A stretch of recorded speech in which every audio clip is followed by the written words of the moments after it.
বৈশাখ ঘিরে জমজমাট তৃণমূল থেকে রাজধানীর অর্থনীতি। আজকের উৎসবে কি ধরনের আমেজ রয়েছে, বেচাকেনা কেমন হচ্ছে মেলা ঘিরে, আমরা সেই সব খবর একটু জানার চেষ্টা করব। আমাদের সহকর্মী জিনিয়া কবির সূচনা যুক্ত হচ্ছেন রাজধানী থেকে। সূচনা, বৈশাখের শুভেচ্ছা আপনাকে। কোথায় আছেন এই মুহূর্তে, অবস্থা একটু জানতে চাই। মেলায় লোক সমাগম কেমন হয়েছে, বেচাকেনা কেমন হচ্ছে?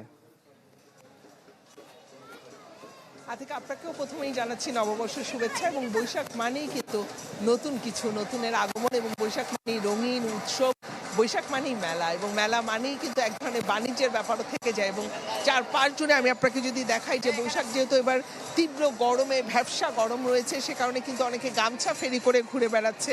রঙিন চুড়ি তো রয়েছেই, মাথায় ফুলের যে চাকটি আমরা পরি সেই চাক, একতারার বেহালা, দোতারা, সব কিন্তু এই আনন্দের মাঝেও কিন্তু সেই মেলার আবহ, হাত পাখা, তাল পাখা, কাপড়ের তৈরির যে পাখা, কি বুঝলেন ভাই? অনলি যেটাই চাই। চিত্রের যে পাখা, সেটাও কিন্তু ফেরি করে বেড়াচ্ছে। তবে কেউ কেউ অভিযোগ, এটাকে আসলে অভিযোগ বলা যায় না, অনেকে বলেছেন যে দামটা হয়তো কিছুটা বেশি মন্তব্য করেছেন, কিন্তু তারপরেও কিন্তু তারা সেই জিনিসটি কিনে বাড়ি ফিরছেন এবং তার সন্তানের জন্য কিনছেন।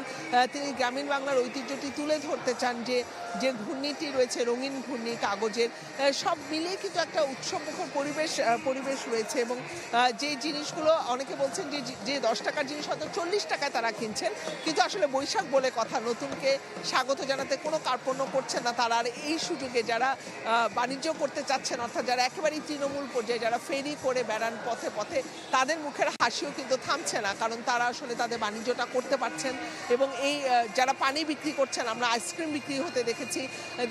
এবং এখানে যেটি বিষয় রয়েছে যে একটি মেলায় যা কিছু থাকে, অর্থাৎ শিশুদের রঙিন বেলুন থেকে শুরু করে উড়ন্ত ঘূর্ণি, দোতারা, বেহালা, সব কিছুই কিন্তু রয়েছে, রঙিন কাগজের খেলনা, এবং কিছু কিছু জায়গায় আমরা টেপা পুতুলও বিক্রি হতে দেখেছি। সব মিলিয়ে কিন্তু আসলে জমজমাটি রয়েছে। মেলার সাথে সাথে উৎসব তো চলছেই, সেই সাথে বিকিনিও চলছে। আতিক, এই সূচনা, অনেক ধন্যবাদ আমাদের সাথে যুক্ত হওয়ার জন্য। আমাদের সহকর্মী জিনিয়া কবির সূচনা।